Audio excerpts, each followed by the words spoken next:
Cricket చరిత్రలో కాదు, ఐపీఎల్లో కూడా మహేంద్ర సింగ్ ధోని ఎంతో ప్రత్యేకం.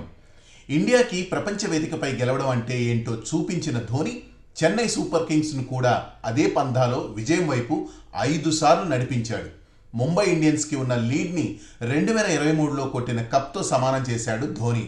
అయితే లాస్ట్ ఇయర్ ధోని ఆడిన ఆట క్రికెట్ ఫ్యాన్స్కి మాత్రం నచ్చలేదు. ఫ్యాన్స్ కోసం ఆడాలి అనుకోవడంలో తప్పులేదు, కానీ ఆ కోరిక టీంకి భారం అయితే మాత్రం ప్రమాదం. ఇలాంటిదే చెన్నై సూపర్ కింగ్స్కి జరిగింది.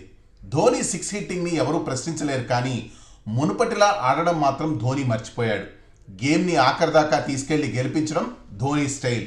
అయితే వయసు పెరిగే కొద్దీ అలా చేయలేక టీమిండియాకి ఎన్నో ఓటములు తెచ్చిపెట్టిన మహేంద్రుడు ఇలా చెన్నైకి కూడా తలవంపులు తెచ్చిపెడతాడేమో అన్న భయం మాత్రం సిఎస్కే ఫ్యాన్స్ ని వెంటాడుతోంది. ఇక 2025 తర్వాత ధోని ఖచ్చితంగా సిఎస్కేలో ఆడతాడని ఎక్స్పర్ట్స్ తేల్చి చెప్తున్నారు.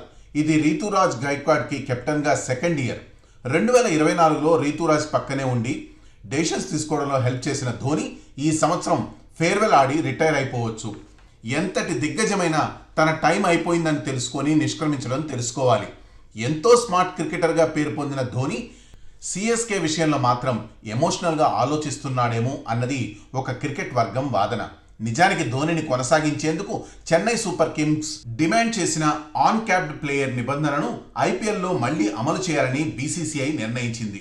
బోర్డు కనీసం ఒక్కరు, గరిష్టంగా 2 అన్క్యాప్డ్ ప్లేయర్లను ఉంచుకునే నియమాన్ని కూడా ఉంచింది. ఈ ప్రయోజనం సాధారణంగా యువ ఆటగాళ్లకు లేదా టీమిండియా కోసం అంతర్జాతీయ అరంగేట్రం చేయని ఆటగాళ్లకు ఇచ్చారు.